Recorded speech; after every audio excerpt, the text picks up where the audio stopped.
श्री शिवाय नमस्तुभ्यम दर्शकों, हर हर महादेव। आप सभी को पता है गुप्त नवरात्रे चल रहे हैं, तो गुप्त नवरात्रे में किया गया कोई भी उपाय बहुत ही ज़्यादा प्रभावशाली होता है। तो इसमें से कुछ उपाय हम आपको बता रहे हैं जो गुरुजी ने बताए हैं। तो पहला उपाय है धन प्राप्ति का, व्यवसाय में उन्नति का, कारोबार में उन्नति का। यदि आपका लगातार घाटा हो रहा है कारोबार में, आपका व्यवसाय ठीक से नहीं चल रहा है, आप बहुत ज़्यादा परेशान हैं धन की वजह से, तो पहला ये उपाय है। इसमें आपको क्या करना है, आपको लेनी है एक साबुत हल्दी की गांठ। ध्यान रखिए, आपको एक साबुत हल्दी की गांठ लेनी है और उसे रखना है एक लाल कपड़े में। लाल कपड़े में बांधकर उसकी एक छोटी सी पोटली बनानी है। मंदिर जाना है, वहाँ जाकर वो जो आप गांठ की आपने पोटली बनाई है हल्दी की गांठ की, उसे आपको माता रानी के चरणों में समर्पित करना है और वहीं आपको बैठकर प्रार्थना करनी है।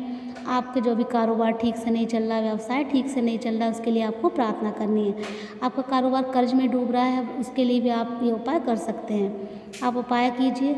उसके बाद जब आपने प्रार्थना कर ली, फिर उसके बाद वो पोटली आप गांठ वाली घर ले आइए और घर लाकर आपके जहाँ भी आप अपने घर में पैसे रखते हैं, जो अलमारी में है तो वहाँ रख लीजिए, या अपने कारोबार या व्यवसाय की जगह जो वो गल्ला होता है वहाँ आप वो पोटली रख लीजिए। और ये पोटली जब तक रखनी है जब तक कि दूसरे नवरात्रे नहीं आ जाते, क्योंकि ये उपाय आप किसी भी नवरात्रे में कर सकते हैं। फिर अगले नवरात्रे तक वो पोटली आपको वहीं रख देनी है। उसके बाद वो पोटली आपको उठानी है, अगर जब अगले नवरात्रे आ जाएं, वो पोटली उठाकर आपको फिर वही माता रानी के चरणों में रखानी है। जहाँ आपने पूजा की थी पहले नवरात्रों में, वहाँ आपको रखानी। उसके बाद फिर आप दूसरी पोटली इसी तरीके से बनाइए और फिर पूजा कीजिए।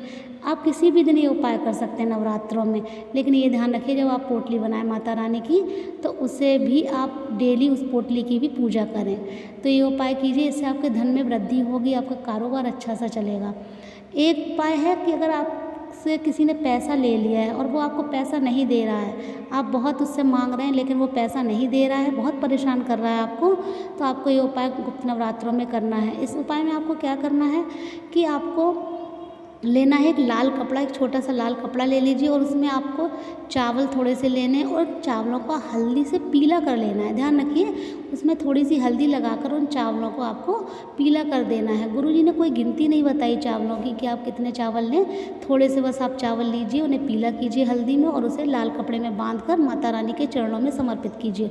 और आपकी जो प्रार्थना है कर्ज को लेकर, जो इंसान पैसे नहीं दे रहा है आपके, जो बहुत समय लिए हैं, बहुत समय पहले लिए हैं उसने, तो वो उसके लिए प्रार्थना करनी है। उसका नाम बोलिए कि वो इंसान हमें पैसे नहीं दे रहा है, वो पैसे हमें वापस कर दे, तो आपको वो प्रार्थना करनी है। उसके बाद वो जो पोटली आपने माता रानी के चरणों में समर्पित की है, उस पोटली को उठाकर अपने पर्स में रख लेना है और पर्स में रखे देना है। और जब भी आप उसके पास जाएं तब वो पोटली, वो पर्स आप अपने साथ ही रखें। देखिएगा वो हर समय आप अपने पर्स साथ में रखिए जिसमें आपने चावल रखे हैं, कुछ दिनों बाद वो पैसे लौट आने लगेगा। तो ये उपाय हैं, इन्हें आप ज़रूर कीजिए। एक उपाय गुरुजी ने और बताया है, वो है सिर में दर्द का, क्योंकि सिर में दर्द आजकल बहुत रहता है लोगों को, टेंशन की वजह से बहुत परेशान रहते हैं।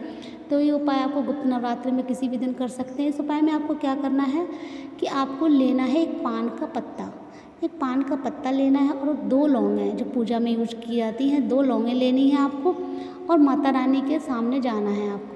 वहाँ जाकर उनके सामने खड़े होकर उस पत्ते को माता रानी के चरणों में रखना है और जो 2 लौंग हैं आप लेकर गए हैं, उन दोनों लौंगों को उस पान के पत्ते पर रखना है और प्रार्थना करनी है कि आपको जो भी शरीर में कष्ट है, आपके सिर में दर्द है, उसके लिए आपको प्रार्थना करनी है।